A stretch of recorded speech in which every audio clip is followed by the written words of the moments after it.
لا حول ولا قوة إلا بالله العلي العظيم.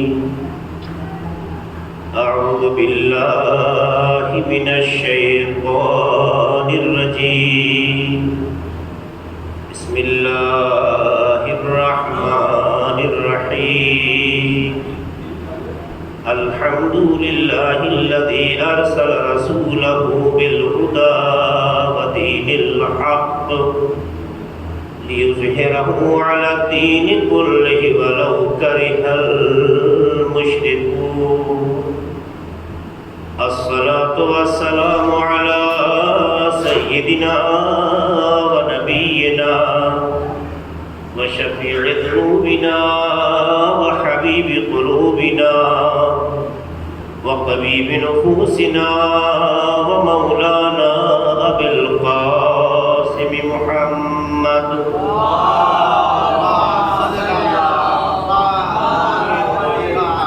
وعلى أهل بيت الطيبين الطاهرين المعصومين المغلوبين الذين أذهب الله عنهم الرجس وطهرهم تطهيرا.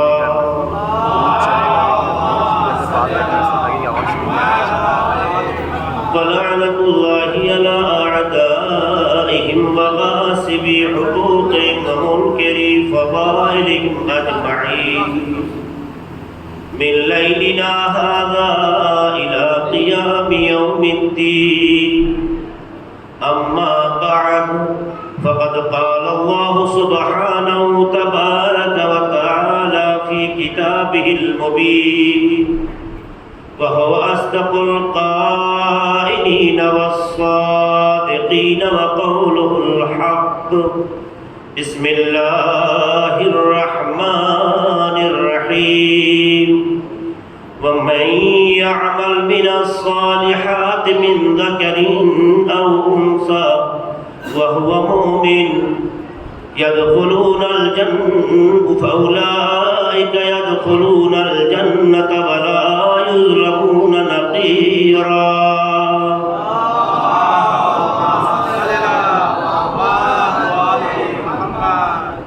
سورہ نساء کی آیت نمبر 124 کی تلاوت اور اس کے حوالے سے جو پیغام ہے آپ کے سامنے مسلسل پیش کیا جا رہا ہے. خواتین کی عظمت اسلام کی نظر میں اس عنوان سے کچھ باتیں آپ کے سامنے رکھی گئی اور ہماری بات یہاں تک پہنچی کہ انسان کی آغوش میں بیٹا آئے یا بیٹی یہ پروردگار کا حسن انتخاب ہے. جب ہمارا اور آپ کا خدا اس کا انتخاب خوبصورت ہے، حسین ہے، قابل اعتبار ہے، تو ہماری آغوش میں بیٹا ہو یہ مناسب ہے یا بیٹی؟ جو وہ عطا کرتے وہی ہمارے لیے مناسب ہے. اسی لیے اسلامی تعلیمات میں کہیں پر بھی عورت یا مرد کے حوالے سے اس طرح کا بیان نہیں ملے گا کہ کوئی یہ کہہ سکے کہ صرف کی بنیاد پر ایک کو تقدم حاصل ہے، ترجیح حاصل ہے اور دوسرے کو وہ چیز حاصل نہیں ہے. جب قرآن مجید کی مسلسل آیتوں میں اگر آپ دیکھیں 5 آیتیں قرآن مجید میں ہیں جو یہ بتاتی ہیں کہ اللہ نے مرد ہو یا عورت اسے ایک نفس سے پیدا کیا. سورہ نساء کی پہلی آیت آپ دیکھیے، یا ایھا الناس اتقوا اللہ اتقوا ربکم، اے لوگوں اپنے پروردگار سے ڈرو. الذی خلقکم من نفس واحدہ، جس نے تمہیں ایک نفس سے پیدا کیا، جس نے تمہیں ایک نفس سے پیدا کیا. وَخَلَقَ مِنْهَا زَوْجَهَا، اور اس کا جوڑا پھر اسی سے پیدا کیا۔ اللہ یہ بتانا چاہتا ہے ہر چیز کا ایک جوڑا ہے۔ انسان کو جو اشرف المخلوقات بنایا ہے اسے بھی تنہا نہیں رکھ رہا ہے، اسے بھی ایک جوڑے کی شکل دے رہا ہے، چاہے وہ مرد ہو یا عورت ہو، اس نے اسی ایک نفس سے پیدا کیا۔ وَبَثَّ مِنْهُمَا رِجَالًا كَثِيرًا وَنِسَاءً، اور پھر اللہ نے سلسلے کاروان بشریت کو آگے بڑھایا اور ان دونوں کے اختلاط سے ملنے سے بہت سے مرد اور عورتوں کو پیدا کیا۔ اللہ نے جس طرح سے تصویر کھینچی ہے اور جس طرح سے انسانیت کی حقیقت کو بیان کیا ہے، اس میں کسی کو نیچا یا اونچا نہیں کیا ہے۔ عورت ہو چاہے مرد ہو، دونوں ترازو کے دو پلڑے ہیں کہ اگر برابر ہوتے ہیں تو بشریت کا کارواں ترقی کے راستے پہ گامزن ہوتا ہے۔ اگر کسی ایک کو اس کی حیثیت سے گرا دیا جائے تو اس کی بھی توہین ہے، اس کے خالق کی بھی توہین ہے۔ اگر کسی کو اپنے پروردگار سے محبت ہے، اگر کسی کو اپنے پروردگار سے لگاؤ ہے، تو اس کا تقاضا یہ ہے کہ جو اس کی مخلوق ہے اس سے بھی وابستگی کا اظہار کرے، اور اگر اس اظہار میں کوتاہی کرتا ہے اور کوتاہی کے پیچھے حکمت پروردگار کار فرما نہیں ہوگی تو یاد رکھیے گا یہ تنگ نظری ہے، جرم ہے، گناہ ہے، خلاف شرافت ہے۔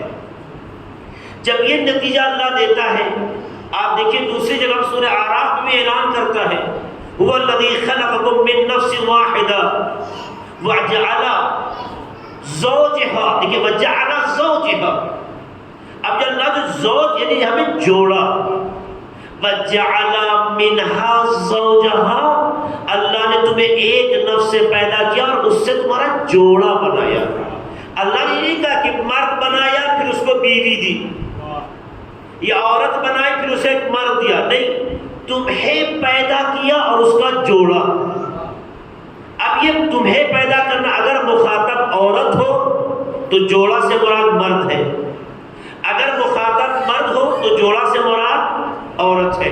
تو اللہ نے دونوں کو خلقت کے اعتبار سے ایک مانا اور دونوں کا خالق خدا ہے۔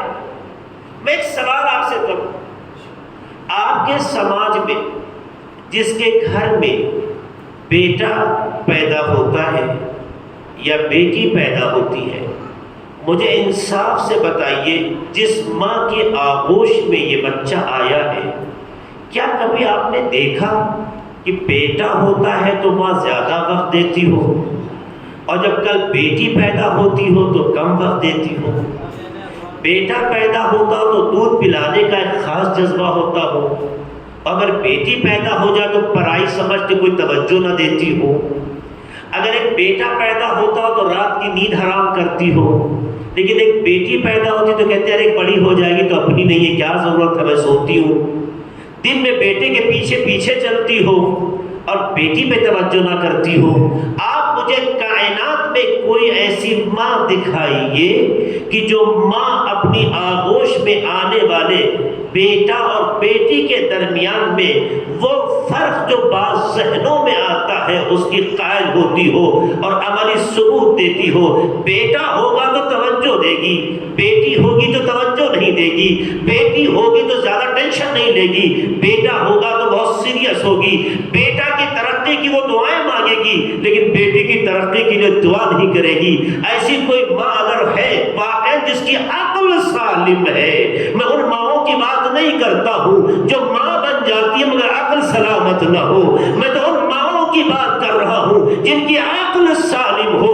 عقل کی سلامتی کے بعد کوئی ماں کائنات کی ایسی نہیں ملتی ہے کہ جو بیٹے کے لیے جذبہ تو رکھے مگر بیٹے کے لیے جذبہ کم رکھے، بیٹے کے لیے جاگے مگر بیٹی کے لیے کم وقت دے، بیٹے کے لیے پریشان ہو مگر بیٹی کے لیے پریشان نہ ہو۔ آپ سب یہ کہیں گے نہیں، اس کی آغوش میں اللہ بیٹا دے یا بیٹی دے وہ ہر ایک پر شکر بجا لاتی ہے اور اپنی خدمتوں میں جو توجہ بیٹے کی طرف ہے اس سے کم توجہ بیٹی کو نہیں دیتی ہے، دونوں پہ وقت لگاتی ہے، دونوں پہ خدمت کا لیے کے لیے وقت دیتی ہے، دونوں کے لیے اپنے حوصلوں کو امتحان گاہ میں رکھتی ہے، تو جب ایک ماں جو خالق نہیں ہے وسیلہ خلقت ہے، تو جب اس میں اتنا جذبہ ہے تو جو حقیقی خالق ہے وہ دونوں کے درمیان کیسے فرق دے گا؟ اسی لیے اس نے کہا ہمارے یہاں عورت و مرد ہونے کی بنیاد پر کسی کو نہ عظمتیں ملتی ہے نہ کمال ملتا ہے۔ اگر عظمت چاہیے ان اکرمکم عند اللہ اتقاکم، آپ کردار کو بلند کرتے چلے جاؤ، عظمتوں میں اضافہ ہوتا چلا جائے گا۔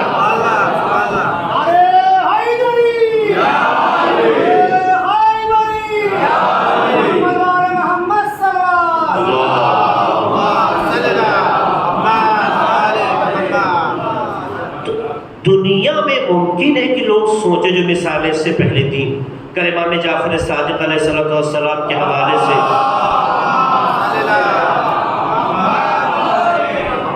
ایک حدیث نقل کی، تاریخ بشریت سے کبھی آپ نے مطالعہ کیا، یہی سے ہماری گفتگو کا ایک اہم پہلو شروع ہوتا ہے۔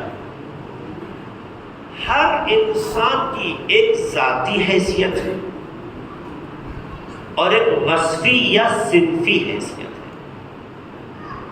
اس اعتبار سے کہ ہم انسان ہیں، یہ ہماری ذاتی حیثیت ہے۔ انسان ہونا جب ذاتی حیثیت ہے تو اس میں عورت بھی شریک ہے، مرد بھی شریک ہے۔ ذاتی اور ذاتیت یا ذاتی جسے کہتے ہیں ہم، ذات کے اعتبار سے عورت اور مرد ایک ہے،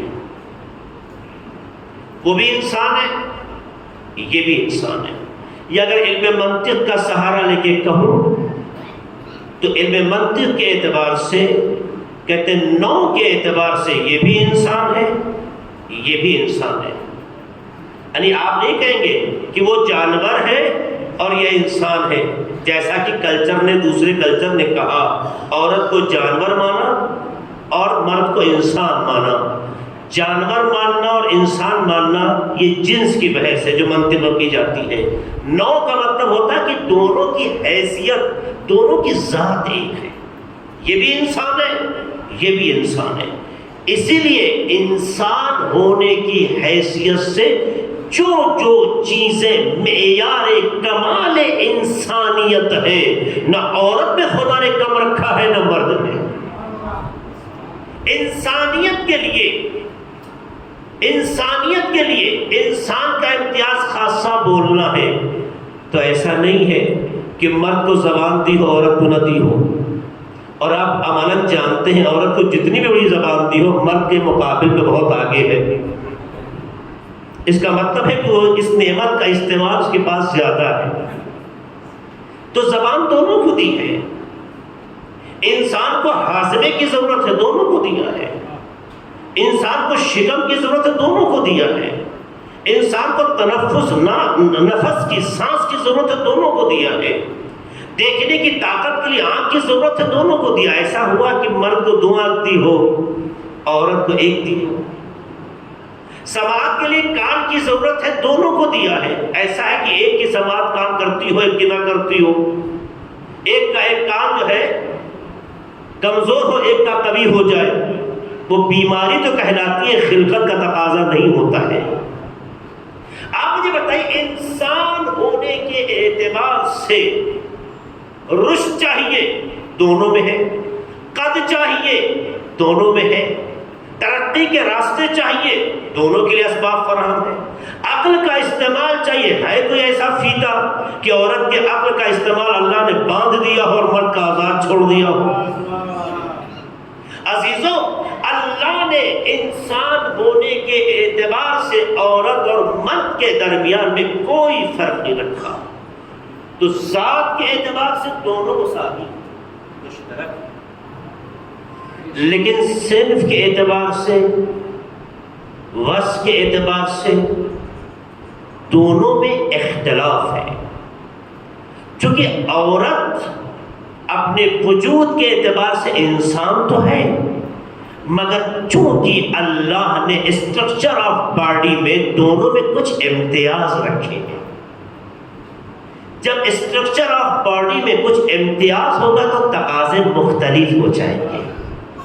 غور کیجیے گا، تقاضے مختلف ہونا یہ انسان ہونے کی بنیاد پر نہیں ہے. تقاضے مختلف ہونا یہ وصف کی بنیاد پر ہے.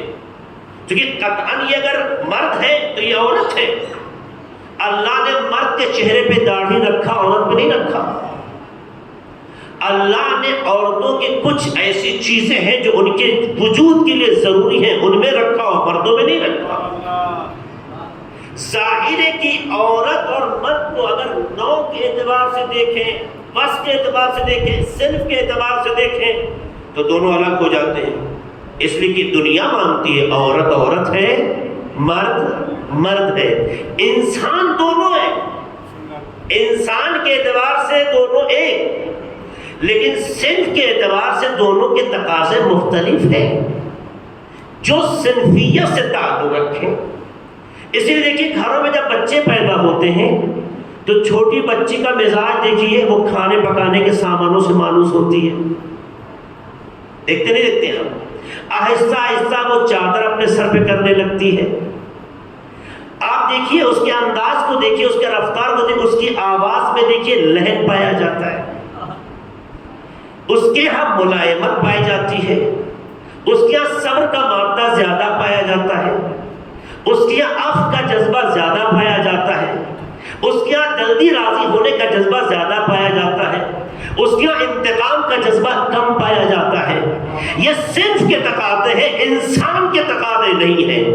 یہی وجہ ہے قدرت کہتی ہے اگر تم اپنے پروردگار کے کمالات کو سمجھنا چاہتے ہو تو ہمارے مظہر میں ہمارے کمال کو تلاش کرو. مظہر سے سمجھ میں آئے گا کہ اگر مظہر ایسا ہے تو خالق کیسا ہوگا.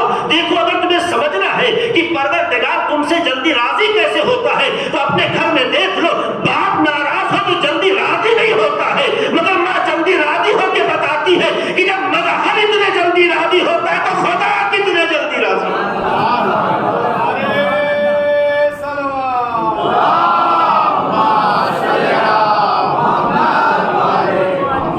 بہت سے اس کے پیچھے رموز ہے جس کو میں یہاں ذکر نہیں کرنا چاہتا ہوں چونکہ ہمارا موضوع، ہماری گفتگو کچھ اور ہے. میں یہ بتانا چاہتا ہوں کہ صنف کے تقاضے مختلف ہیں. پہناوا صنف کے تقاضے کے اعتبار سے ہے. پہناوا بھی عورت مرد کا ان کے صنف کے تقاضے کی بنیاد پر. انسان کی بنیاد پر بدن ڈھانکنا، انسان ہونے کی بنیاد پر بدن کا ڈھانکنا ان کی ذمہ داری ہے. لیکن بدن ڈھانکنے میں لباس کی کیفیت کیا ہو یہ صنف کے اعتبار سے تقسیم ہوتی ہے. اب اگر کوئی بدنصیب ہو جائے، عورت کا لباس مرد پہننے لگے، مرد کا لباس عورت پہننے لگے تو اس کا مطلب یہ ہے نہ وہ مرد ہی رہ گیا نہ عورت بن سکا.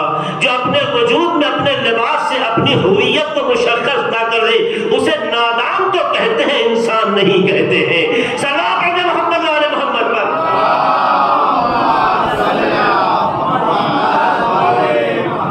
آپ خود اس بات کو مشخص محسوس کر سکتے ہیں.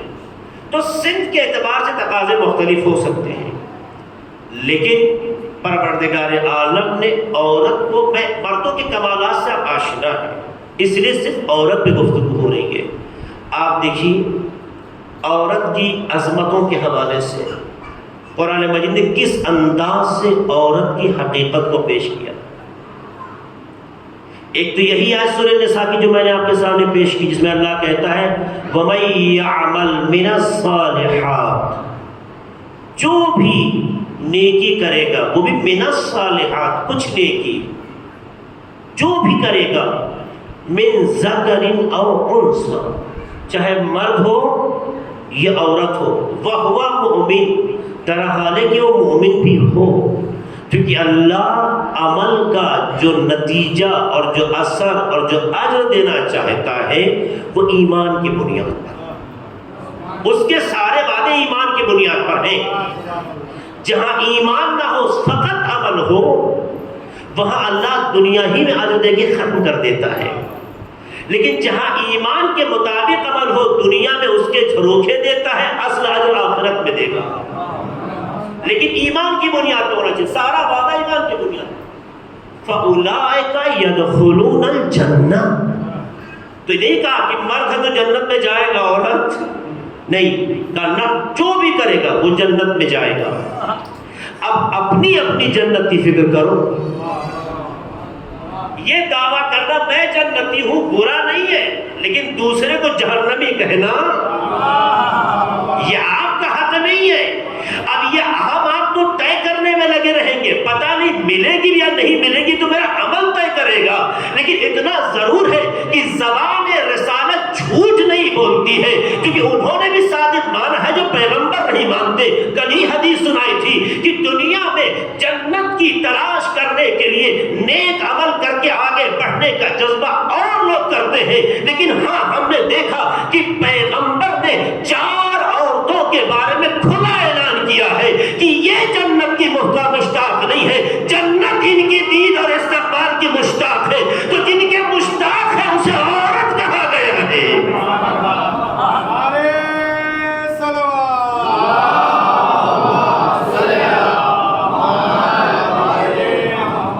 کلی بتائے جناب خدیجہ، جناب فاطمہ، جناب مریم اور جناب آسیہ بنت مزاحم جو فرعون کی زوجہ تھی۔ سورہ تحریم میں آپ دیکھیں کس انداز سے گفتگو ہوتی ہے۔ کل میں نے اشارہ کیا تھا نا، جناب آسیہ پروردگار کی بارگاہ میں ایک خاتون ہونے کی حیثیت سے کیسے گفتگو کرتی ہے۔ اللہ خود کہتا ہے کہ جناب آسیہ نے کہا، پروردگارا ابن لی عندک بیتن فی الجنہ، خدایا میرے لیے جنت میں عندک، اپنے نزدیک، اپنے قریب، اپنے پاس، جنت میں میرے لیے گھر بنا۔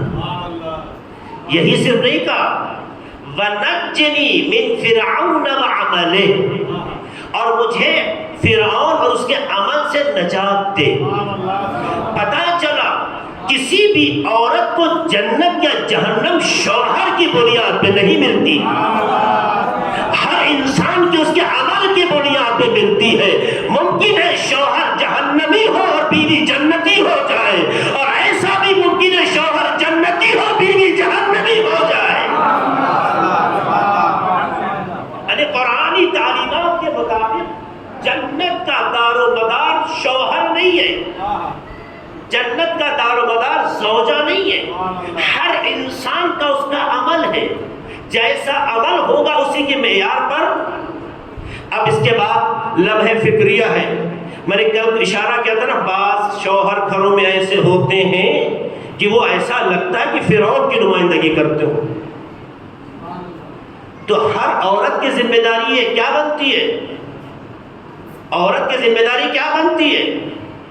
اگر وہ برا ہو جائے تو خود بری نہ ہو، اگر وہ غلط ہے تو اپنی غلطی کی سزا پائے گا، لیکن اس کی غلطی کی بنیاد پر اگر ہم غلط ہو جاتے ہیں تو نا انصافی ہے۔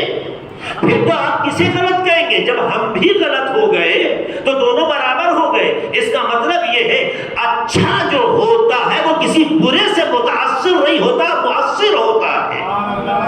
جو برائی کو دیکھ کے اپنی اچھائی کو پیچھے چھوڑ دے اسے احمق کہتے ہیں، عاقل نہیں کہتے ہیں، لیکن جو لوگوں کی برائیوں پہ پردہ ڈال کے اسے اچھا جلوہ دے اسے عاقل کہتے ہیں۔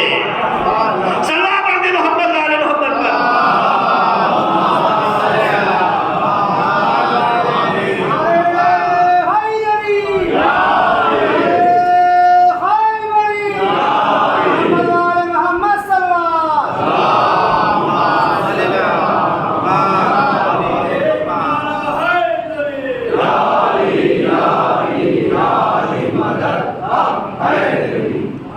دیکھیے اللہ جو ہے سورہ تحریم کی آیت نمبر 11 میں کس انداز سے گفتگو کر رہا ہے اور کس کے جذبے کا اظہار کر رہا ہے۔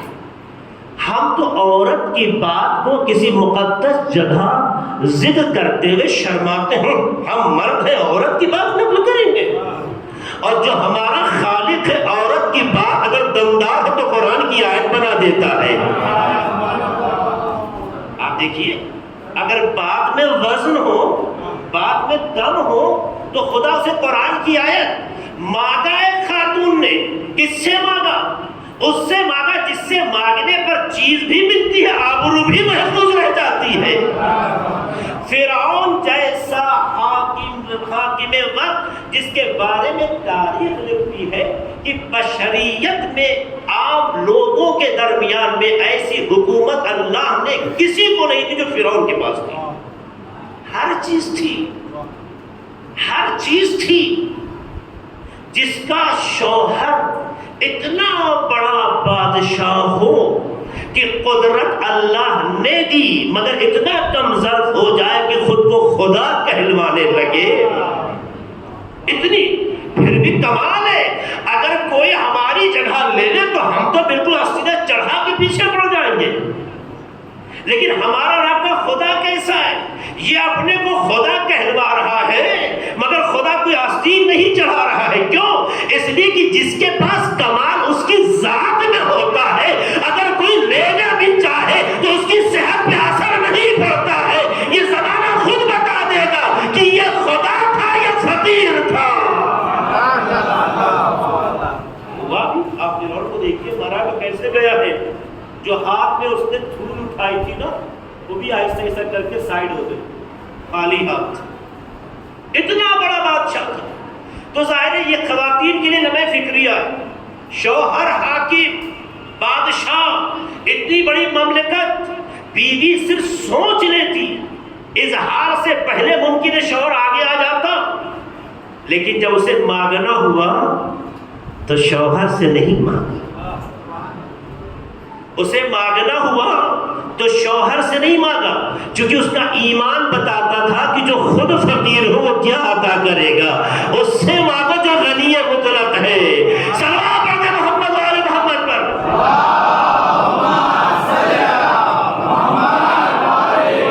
اسی واقعے نے ہمیں یہ درس دیا نہیں دیا، ورنہ پتا چلا اگر شوہر معیاری نہیں ہے، اگر شوہر معیاری نہیں ہے تو محبت کا تقاضا یہ نہیں ہے کہ بیوی اس کے ساتھ مرنے اور جینے کی قسمیں کھانے لگے، بلکہ بارگاہ خدا میں اپنا اور اس کا راستہ بارگاہ خدا میں، سماج میں شوہر کو ذلیل کرنا یہ بد اخلاقی ہے، بارگاہ خدا میں اپنا راستہ طے کرنا یہ کمال انسانیت ہے۔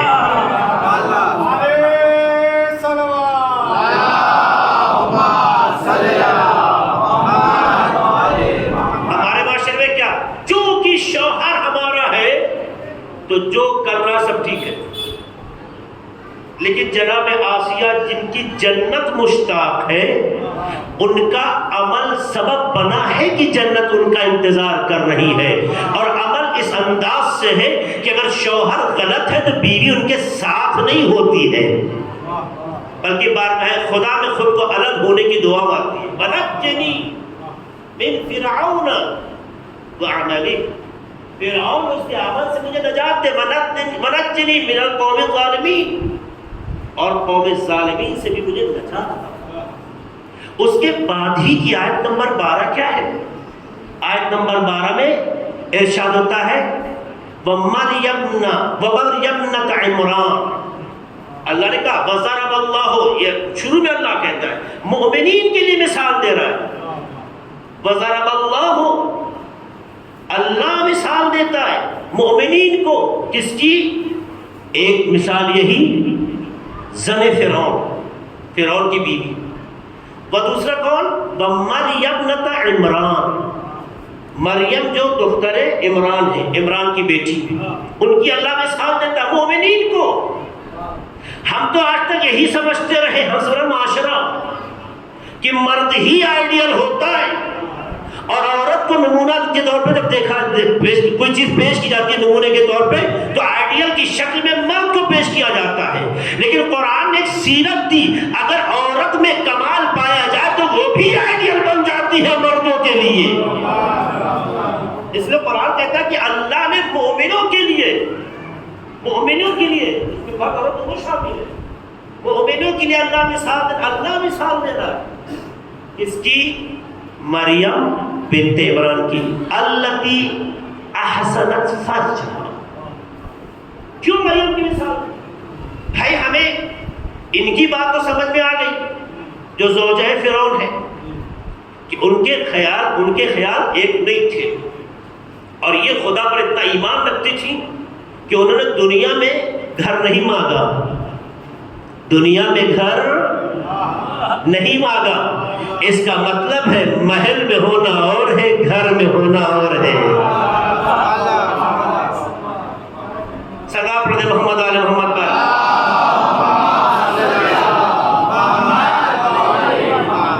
اس کا مطلب محل معیاری نہیں ہوتا ہے، گھر معیاری ہوتا ہے. اسی لیے محل میں ہوتے ہوئے بھی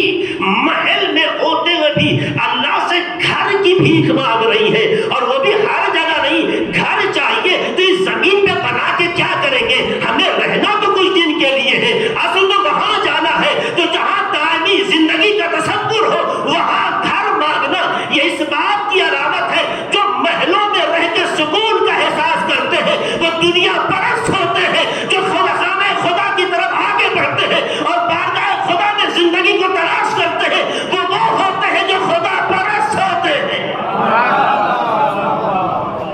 ایسا نہیں تو دنیا میں محل میں رہنے والے دنیا میں فکریہ ہیں. بہت سے بڑے بڑے بادشاہوں نے دیکھیے، اکبر چلا گیا، کون کون بابر چلے گئے.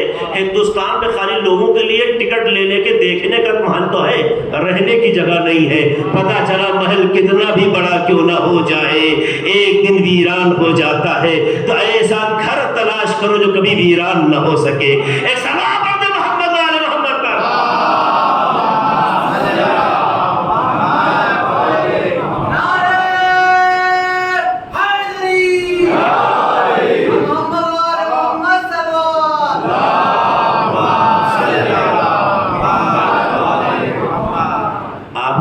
مناسب سمجھے تو ایک صلوات کے ساتھ آگے آ جائے. پیچھے آنے والوں کو تکلیف ہو رہی ہے. آ جائیے آگے آ جائیے.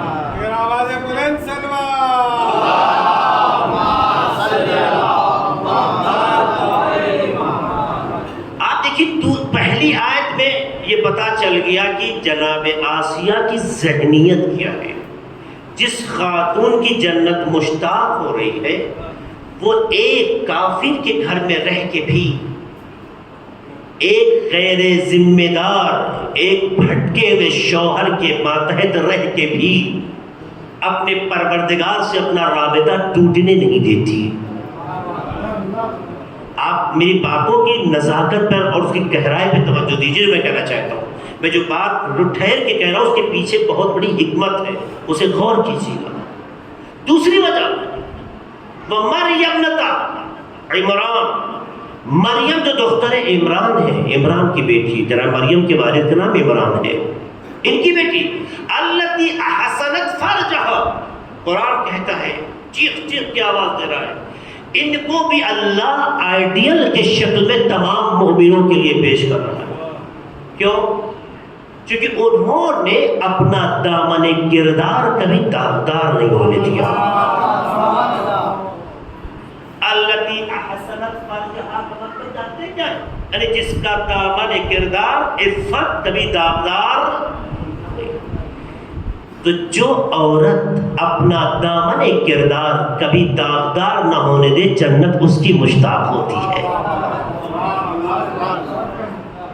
دیکھیے، گناہ کر کے جنت کی تمنا کرنا اور ہے، اپنے دامن کو ہر گناہ سے محفوظ رکھنا پھر جنت خود مشتاق بن جائے اور ہے. تو کیوں؟ اب آپ دیکھیے جناب مریم کے بارے میں سورہ مریم میں کیا ارشاد ہوتا ہے؟ آیت نمبر 42 کیا جناب مریم کے بارے میں؟ وَإِذْ قَالَتِ الْمَلَائِكَةُ، جب ملائکہ نے جناب مریم سے کہا إِنَّ اللَّهَ اصْطَفَاكِ وَطَهَّرَكِ، اللہ نے جب ملائکہ نے کہا کہ اللہ نے کیا کیا ہے؟ طہرک، آپ کو مطہر کر دیا. وَاصْطَفَاكِ، آپ کو چن لیا. وَاصْطَفَاكِ عَلَى نِسَاءِ الْعَالَمِينَ، 2 بار لفظ وَاصْطَفَاكِ آیا ہے. جناب مریم جن کی مشتاق جنت ہو رہی ہے، یہ خواتین سنیں، فکر کریں، اسلام میں عورت کو کبھی ڈاؤن نہیں کیا گیا ہے، کبھی عورت کی عزت و شرافت کو اسلام نے للکارا نہیں ہے، کبھی عورت کو ایک دوسری مخلوق کی نگاہ سے نہیں دیکھا ہے، الہی مخلوق کی نگاہ سے دیکھا ہے۔ کیسے دیکھ سکتا ہے؟ آپ دیکھیے حدیث قدسی جو آپ بارہا سنتے رہتے ہیں، یہی میں سنا دوں، بات آ گئی ہے۔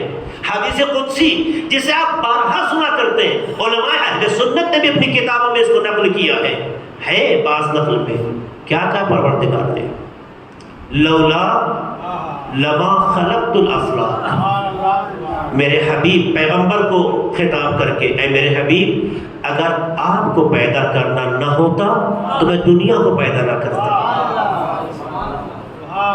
عورت اپنی حیثیت کو دیکھے، اپنی عظمت کو دیکھے۔ اے میرے حبیب اگر آپ کو پیدا کرنا نہ ہوتا تو میں زمین و آسمان کو خلق نہ کرتا۔ وَلَوْلَا عَلِي لَمَا خَلَقْتُكَ، اور اگر علی کو پیدا کرنا نہ ہوتا تو آپ کو پیدا نہ کرتا۔ اس حدیث پر بہت غور کیجئے گا، بہت مرتبہ آپ نے سنا ہوگا۔ اگر علی کو پیدا کرنا مقصود نہ ہوتا تو میں آپ کو پیدا نہ کرتا۔ ایک سلسلہ اس کے اندر، اس کا یہ مطلب نہیں کہ عظمت پیغمبر کم ہو گئی ہے، اس بات کو گہرائی سے سمجھیے گا۔ اگر آپ کو پیدا نہ کرنا ہوتا تو کائنات کو پیدا نہ کرتا، اگر علی کو پیدا کرنا نہ ہوتا تو میں آپ کو پیدا نہ کرتا۔ وَلَوْلَا فَاطِمَةَ لَمَا خَلَقْتُكُمَا، اگر فاطمہ کو پیدا کرنا نہ ہوتا تو میں آپ کو پیدا کرتا، میں علی کو پیدا کرتا۔ وجہ تخلیق کائنات کا نام فاطمہ ہے۔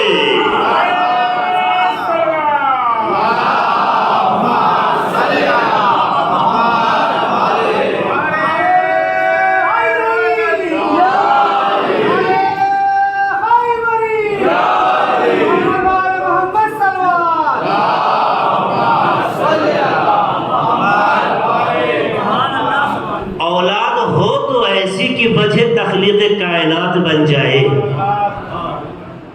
اولاد ہو تو ایسی ایک خاتون ہے۔ جبکہ جناب فاطمہ کو اللہ نے رسالت نہیں دی، نبوت نہیں دی، امامت نہیں دی، اس کے اپنے فلسفے ہیں۔ اس کا یہ مطلب نہیں کہ وہ عورت ہے، اس کے اپنی حکمتیں، اس کے پیچھے بہترین اس کے علمی اور فکری جوابات ہیں۔ لیکن ایک ایسی خاتون بنایا کہ رسالت کا کمال فاطمہ سے ملتا ہے، امامت کو کمال فاطمہ سے ملتا ہے۔ رسالت بھی ناز فاطمہ پہ کرتی ہے، امامت بھی ناز فاطمہ پہ کرتی ہے۔ اور امامت کی ناز کا مزاج یہ ہے کہ آخری امام زمانہ علیہ السلام فرماتے ہیں،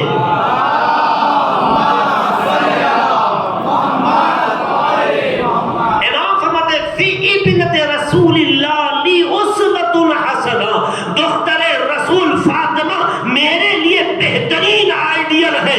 تو جو امام تمام انبیاء ما سبق کی نمائندگی کر رہا ہو، یعنی اس میں 1,24,000 انبیاء کے کمالات پائے جاتے ہو، 11 اماموں کے امتیازات پائے جاتے ہو، جس آخری حجت الہی میں انبیاء کے بھی کمال ہو، امامت کے بھی کمال ہو، وہ اعلان کر رہا ہے کہ فاطمہ دختر رسول میرے لیے آئیڈیل ہے۔ یہ کہنا بتاتا ہے کہ دنیا شاید نیچے اور ذلیل پست نگاہوں سے دیکھتی ہے، لیکن جب اللہ کی خلق میں، اللہ کی خلقت میں کوئی لڑکی، کوئی عورت اگر اس معیار پہ پہنچ جاتی ہے جس کے لیے اللہ بھی ناز کرے، رسالت بھی ناز کرے، امامت بھی ناز کرے، تو پتہ چلتا ہے اسے فاطمہ کہتے ہیں جس پر کائنات ناز کرتی ہے۔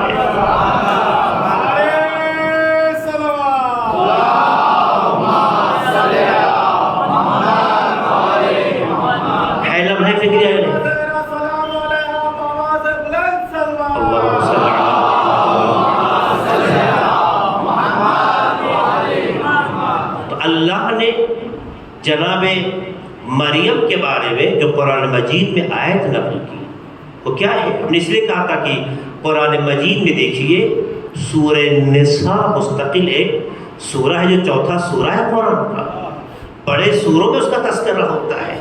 اللہ نے اگر عورت سے منسوب سورہ بھی رکھا تو چھوٹا نہیں رکھا، تاکہ کم کم سورہ ہی کے ذریعے سے چھوٹا بڑا لوگ کرنے لگے۔ پھر قرآن مجید کے 10 سوروں میں عورتوں کا تذکرہ ہوا ہے، 10 سوروں میں الگ الگ۔ میں آپ کو سنا رہا ہوں، سورہ تحریم کیا ہے سنا چکا، سورہ مریم سنا رہا ہوں جو خود ایک خاتون سے منسوب ہے سورہ۔ کیا اس میں اللہ کہتا ہے؟ جناب مریم کے لیے کہتا ہے کہ وَإِذْ قَالَتِ الْمَلَائِكَةُ یا مریم ان اللہ اصطفاکی وطہرکی واصطفاکی علی نساء العالمین، اے مریم اللہ نے آپ کو چنا، آپ کو پاک بنایا اور عالمین کی عورتوں پر آپ کو منتخب کیا۔ کہا نا، کہتے کہ یہاں پر 2 بار اصطفا کے آئے ہیں، 2 بار اللہ چن رہا ہے، چنا پاک بنایا۔ کہا جناب مریم کے لیے جو شروع میں جو آیا ہے ان اللہ اصطفا کے بطہر کے، اللہ نے آپ کو چنا اور پاک بنایا، یہ مریم کے کردار کی دلیل ہے۔ یعنی مریم کا کردار ایسا تھا کہ اللہ نے اس کردار کی بنیاد پر چنا۔ اس سے قانون سامنے آ گیا، اللہ اگر کسی کو منتخب کرتا ہے تو چہرے کی بنیاد پہ نہیں، کردار کی بنیاد پر۔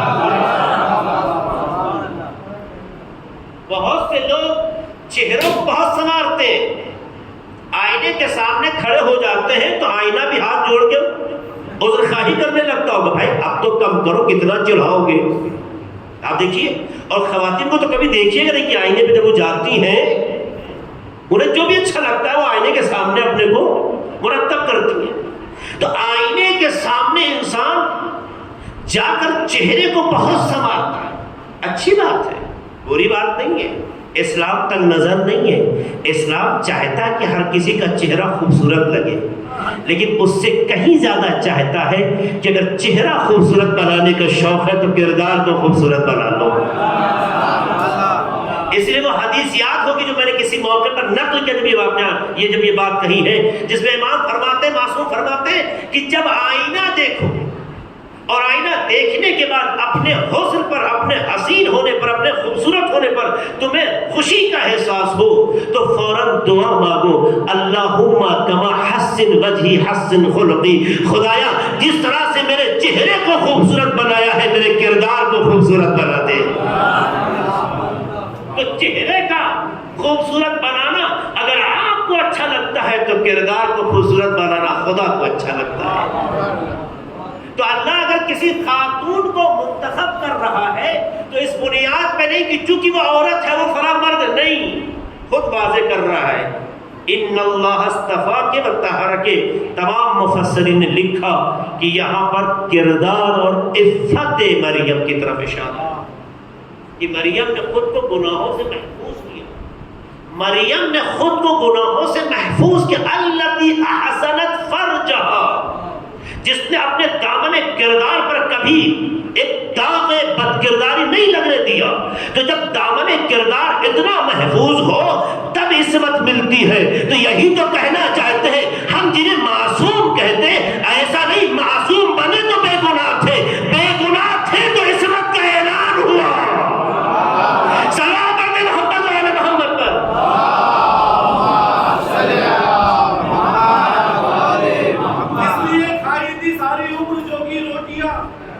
گھٹنے نہ پائے مومن غفار کی چادر صحرا کے پیغمبروں میں لکھا ہے رضا، سب سے اعلیٰ ذات ہے اسلام میں کردار کی، اور محمد والے محمد صلی اللہ علیہ وسلم۔ آپ محسوس کیجئے کس طرح سے پروردگار عالم منظر کشی کر رہا ہے۔ اسلام میں عورت کو کبھی حقیر نہیں سمجھا گیا، عورت نے خود کو حقیر کر لیا ہے، عورت زمانے کی اسیر ہو گئی ہے، عورت نے اپنا معیار جس جگہ سے لینا چاہیے چھوڑ دیا ہے، عورت وہ راستہ بھول گئی ہے جس پہ اسے چلنا تھا، عورت اس منزل سے غافل ہو گئی ہے جہاں اسے پہنچنا تھا۔ جب انسان راستہ بھٹکتا ہے تو ٹھوکریں کھاتا ہے، جب انسان منزل کو بھول جاتا ہے تو انسان پھر بھٹکتا ہوا نظر آتا ہے ایسا ہی نہیں؟ اگر عورت نے وہی راستہ اپنایا ہوتا جو قدرت دے رہی عطا کر رہی، چاہے مرد ہی کیوں نہ ہو، میں چونکہ گفتگو موضوع عورت ہے اس لیے میں عورت پہ بات کر رہا ہوں، یہ ساری باتیں مردوں کے لیے بھی ہیں۔ اسلام نے کبھی بھی کسی عورت کو رسوا نہیں ہونے دیا، کبھی کسی عورت کی عزت اور عظمت کو کم نہیں ہونے دیا، کہیں پہ بھی کہیں پہ بھی۔ میں نے اشارہ کیا اگر نبوت اور امامت اللہ کی اپنی ایک خاص حکمت ہے جو عورت کے حوالے نہیں کی، کیونکہ اس کے مسائل ایسے ہیں، اس کے مراحل ایسے ہیں، اس کو انجام دینے کے لیے عملی ثبوت کے لیے مسائل اس کے لیے ہیں، اس کی بہت سی جوابات دیے گئے ہیں، تو اللہ نے اس کی عظمتوں کو نہ نبوت سے ہلکا ہونے دیا نہ امامت سے ہلکا۔ اتنا کہ ائمہ فخر کرتے ہیں آج ہمارے پاس جو کچھ بھی ہماری ماں فاطمہ سے، جب بعض معصومین کہتے ہیں کہ میری ماں فاطمہ سے منسوب جو کتاب ہے جسے صحیفہ فاطمہ کہتے ہیں یا مصحف فاطمہ کہتے ہیں، ہم اہل بیت اگر کہیں کوئی مشکل آتی ہے تو اپنی ماں کے صحیفے کی طرف رجوع کرتے ہیں۔ یہ چھوٹی بات نہیں ہے، یہ چھوٹی بات نہیں ہے۔ کس نے کہا؟ اولاد تو ماں کی ہی طرف رجوع کرتی ہے۔ اب ماں اتنی باکمال ہو جائے کہ کبھی محبت میں رجوع کرنے والا علم کا مسئلہ ہے تو وہاں بھی رجوع کرنے لگے، تو اس کا مطلب یہ ہے کہ یہ وہ شہزادی ہے جو ہے اس کائنات میں ایک عورت کی شکل میں، لیکن یہ کنیز پروردگار ہے جو زمین پہ قدم رکھے ہوئے ہیں۔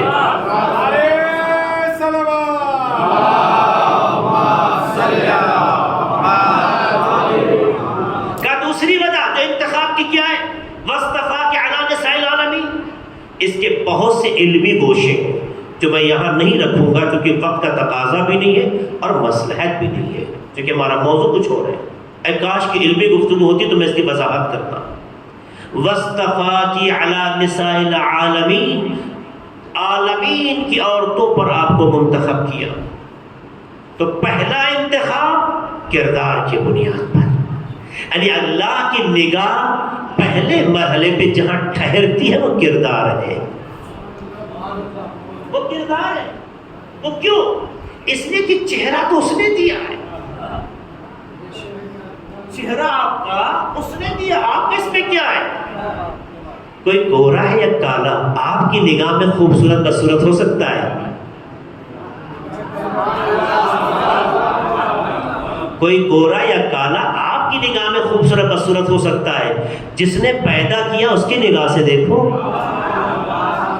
بلال کو اتنے آگے بڑھا دیا کہ تمام چہرے کی سفیدی رکھی رہ گئی۔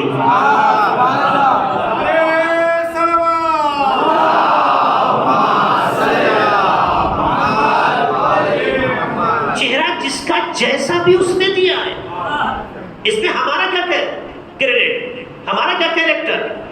آپ مجھے بتائیے، ہم آپ کسی کا چہرہ بناتے ہیں؟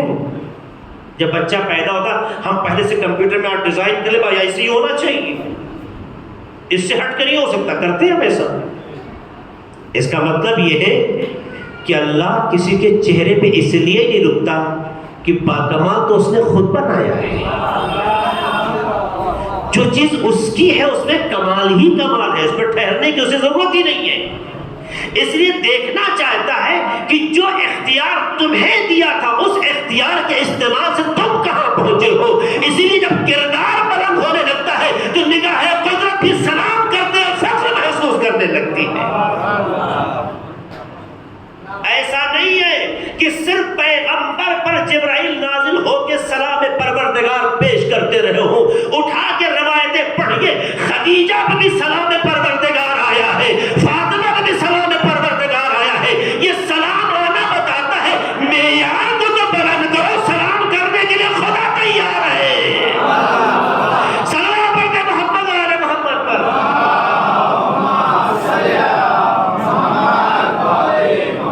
اس روایتیں میں عرض کر رہا ہوں۔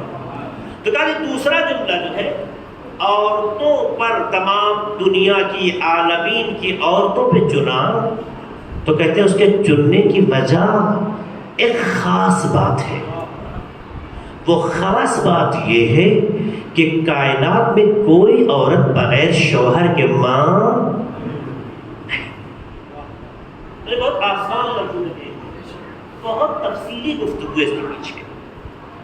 تمام کائنات کی عورتوں میں چنا کس اعتبار سے؟ کہتے ہیں یہاں قرینہ موجود ہے. قرینہ یہ ہے کہ اللہ نے آدم و حوا کو تو بغیر ماں باپ کے پیدا کیا، لیکن اس کے بعد صرف ایک مخلوق پیدا کی جس میں باپ کی ضرورت اس نے محسوس نہیں کی. اور معمولاً دنیا میں کوئی ایسی خاتون نہیں ہے جو بغیر شوہر کے ماں بن جائے. یہ نظام قدرت ہے. تو کہا تمام دنیا کی عورتوں پر چنا ہے. اس چننے کی وجہ یہ ہے کہ بغیر شوہر کے ماں بنایا.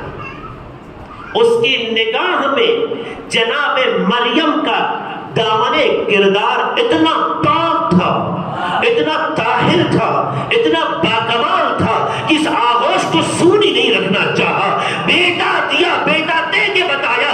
دنیا میں لوگ اس غرور کو چھوڑ دے، اگر ہم نہیں ہیں تو یہ ماں نہیں بن سکتی. ہم بتاتے ہیں عورت اگر کردار کو اتنا بلند کر دے تو بغیر شوہر کے ہم ماں بنا سکتے.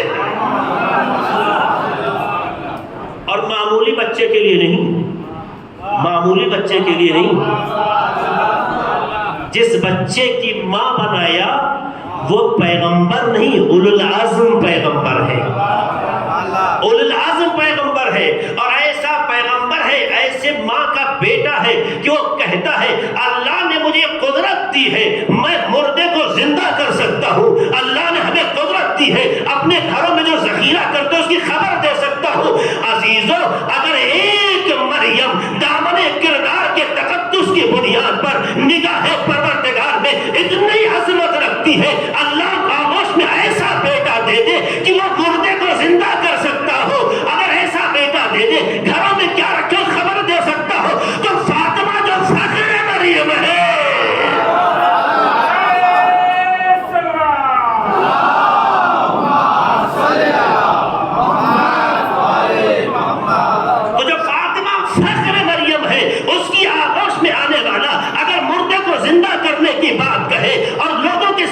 کی خبر دے، ماں کے رحموں کے بارے میں گفتگو کرے اور لوگوں کی زندگی کی حقیقتوں کو بتائے، تو اگر ایک مریم یعنی ایک ماں اگر طاہرہ ہو، اگر ایک ماں پاک دامن ہو، اگر ایک ماں قدرت کی نگاہ میں قابل امتیاز ہو، اگر ایک ماں نگاہ قدرت میں انتخاب کر لی جائے، تو اس کی نسل میں، اس کی آغوش میں ایسا بچہ خدا دیتا ہے کہ جس میں وہ اثرات ظاہر ہوتے ہیں جو رب العالمین کے ہیں، بندوں کے نہیں ہے. یہ اس بات کی علامت ہے اگر ماں کا کردار بلند ہو تو نسلوں میں ایسا ہی اثر آتا ہے.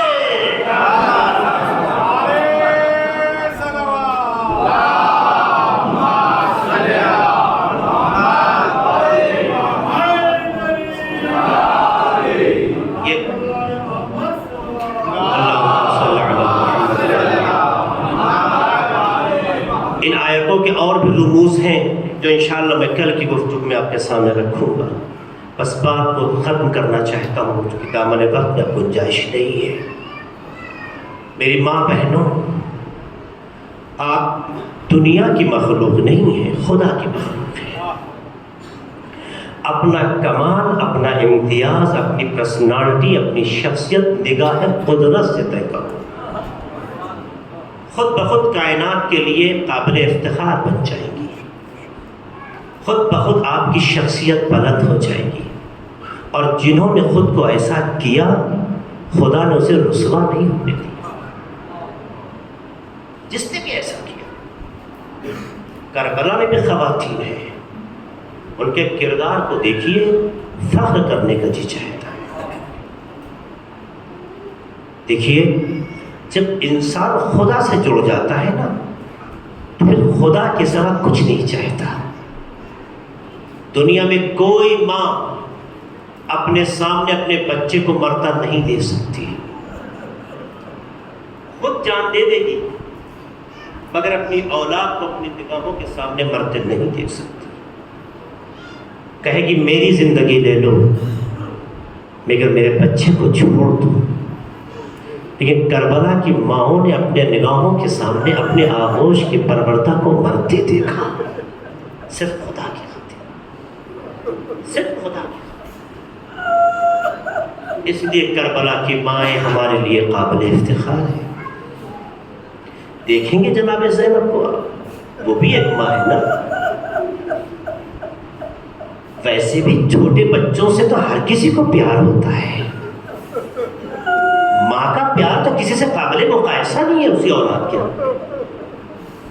تو کیا جناب زینب جو دختر علی و فاطمہ ہو، انہیں اپنے بچوں سے پیار نہیں ہے؟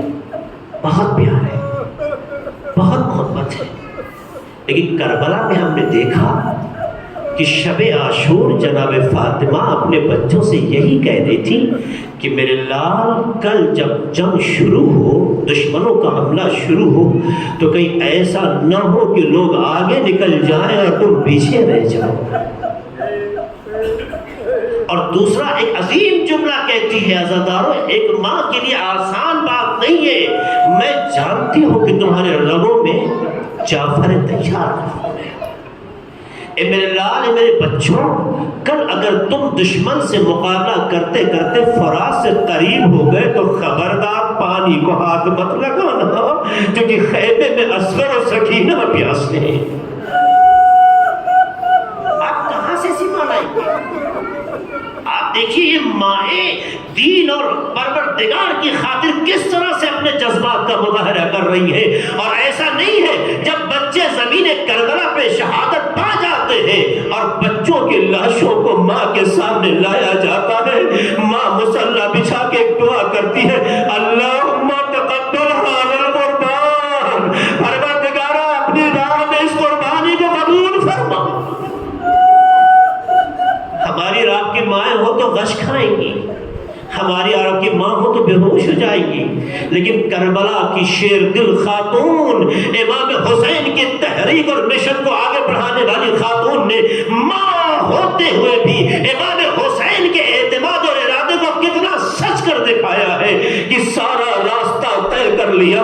بھیا حسین پہ تڑپتی رہی اور یہی کہتی رہی کہ میری ماں فاطمہ نہیں ہے اس دنیا میں. میرے بھیا پہ کون گریا کرے گا؟ لیکن یہی ماں جب مدینہ واپس آتی ہے اور مدینے کے بارے میں ملتا ہے کہ جب کچھ دن گزر گیا تو چوتھے ماں کہتے ہیں، اے بھوپی اماں، کیا آپ نے گھر نہیں جائیں گی؟ عبداللہ کو آپ کا انتظار ہے. ایک مرتبہ جناب زینب ارادہ کرتی ہے، چلی جاتی ہے، جیسے اپنے گھر میں داخل ہوتی ہے. عزادارہ روایت کے بعد جملے بعض اہل ارباب نقل لکھتے ہیں، بعض ارباب مقاطع لکھتے ہیں کہ جیسے جناب زینب اپنے گھر میں گئی، گھر کے آنگن میں پہنچتے ہی ان کی نگاہ تو بستر پہ پڑی کہ جسے بہت سنبھال کے رکھا گیا تھا. ارے جب تک زینب مدینے واپس نہیں آئی، ارے نانا کو کربلا کی سنانی نہیں سناتی، ماں فاطمہ سے کربلا کے حادثہ نہیں بتا دیا. جناب زینب کو کہیں اپنے بچے یاد نہیں آئے، لیکن جیسے ہی اپنے گھر میں داخل ہوئی، بچوں کے بستر دیکھے تڑپ کر رونے لگی، سر جھکا کے بیٹھ کے گریہ کری رہی تھی. اتنے میں عبداللہ داخل ہوئے، اے بی بی تم کون ہو؟ اے بی بی میرے گھر میں آ کے اس طرح کیوں رو رہی ہو؟ ارے جناب عبداللہ نہیں پہچان پا رہے ہیں، کیونکہ کربلا کے بعد زینب بدن کے اعتبار سے بھی بہت ضعیف ہو چکی ہے. کبھی تو زندان شام میں ملتا ہے کہ جب چوتھے امام اپنی پھوپھی اماں کے پاس ملنے گئے تو تلاش کر رہے تھے، کیوں کیا دیکھا کہ سامنے ایک چادر ہے جو زمین پہ پھیلی ہوئی ہے، لیکن اسی چادر کے نیچے پھوپھی ماں تھی. جناب زینب کا یہ حال تھا. اور جب پوچھا گیا کہ پھوپھی اماں آپ کا یہ حال کیا ہوا، کہا کھانا اتنا کم ملتا تھا کہ بچوں کے دے دیتے تھے. یہ جناب زینب جب گھر میں پہنچی ہے، رو رہی ہے. عبداللہ کو رہا نہ گیا، 2 بار کہا، بی بی جو بھی تکلیف آپ بتا سکتی ہیں، مگر اس طرح سے کیوں فریاد کر رہی ہے؟ اتنا کہنا تھا. جناب زینب سر کو اپنے اوپر کر کے کہتی، عبداللہ تم نے بھی نہیں پہچانا، ارے میں زینب بنت علی ہوں. اے عبداللہ، اپنے دونوں بچوں کو بھیا راہ اسلام میں قربان کر کے آئی ہوں. اب تک بچوں پہ گریہ نہیں کر سکی، لیکن جب میں پہنچی دیکھا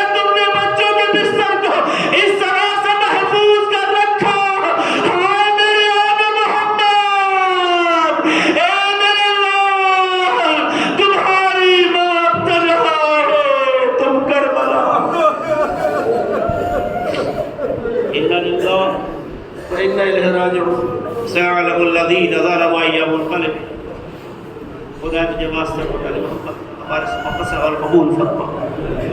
خدایا ہمارے گناہوں کو بخش دے۔ خدایا ہم سب کو اہل بیت کے راستے پہ چلنے، جینے اور بننے کی توفیق عطا فرما۔ خدایا ہم